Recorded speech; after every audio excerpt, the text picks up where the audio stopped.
There are names in history that need no explanation. Just hearing them is enough to make the world shudder. Among those names, Caligula stands out as a symbol of darkness. This young emperor of Rome is not remembered for victories or glory, but for his depravity, madness, and the terror that engulfed an empire once thought invincible. The origin of a child born to become a symbol. His real name was Gaius Julius Caesar Germanicus, the son of Germanicus, a brilliant general deeply loved by the Roman people. From a very young age, Gaius was affectionately called Caligula by the soldiers, meaning little boots, because he often wore a miniature soldier's uniform while following his father around the military camps. He grew up in a world clouded by political turmoil, where conspiracies, violence, and purges were part of everyday life. Caligula's family was constantly suspected, watched, and pressured by the imperial court. These losses and the long-lasting psychological wounds became the first shadow creeping into the mind of the boy who would one day hold the greatest power in the world, when Rome's hope turned into a nightmare. In the year 37 AD, Caligula ascended to the throne at just 24 years old. At that moment, Rome believed a new golden age was about to begin. The people rejoiced, the Senate felt renewed hope, and the army was filled with excitement. A young emperor, carrying the bloodline of a revered family, that alone was enough to ignite the belief that the empire would rise again. In the early period of his reign, Caligula appeared wise and benevolent. He reduced taxes, reformed the judicial system, released political prisoners, and organized grand public festivals. The entire empire believed they had finally found a worthy successor. But then, only a few months later, Caligula fell ill with a mysterious sickness. He survived, but from that moment on, his temperament changed completely. No one knew what truly happened. Was it neurological damage, a psychological shock, or had absolute power finally broken what remained of his humanity? From this point on, the pages of history turned black. Power, the stage of madness. Caligula began to believe that he was no longer human, but a living god walking among mortals. He ordered a temple to be built in his own honor, demanding that the people kneel before him and address him with divine titles.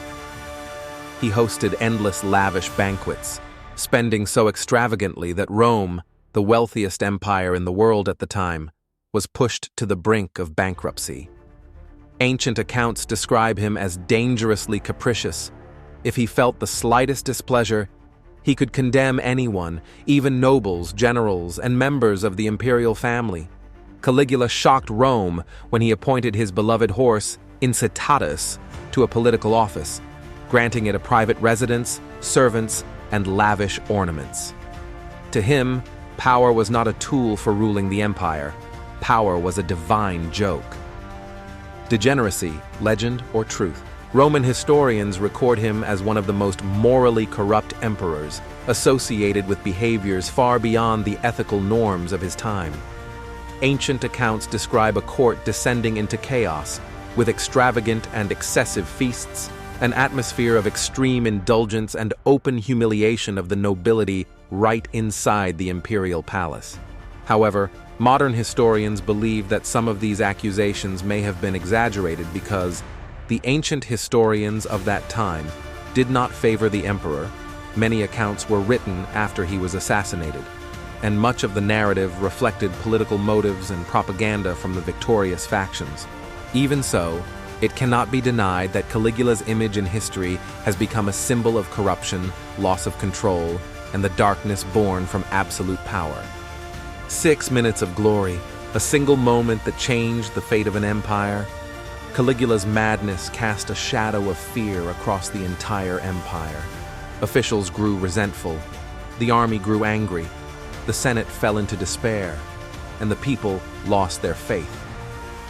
In January of the year 41, during a ceremonial event, Caligula was assassinated by a group of imperial guards led by Cassius Chaerea. He died at the age of just 28 after ruling for only 4 years.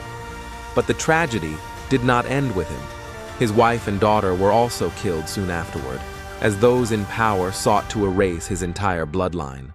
Looking back, was Caligula a victim or a monster?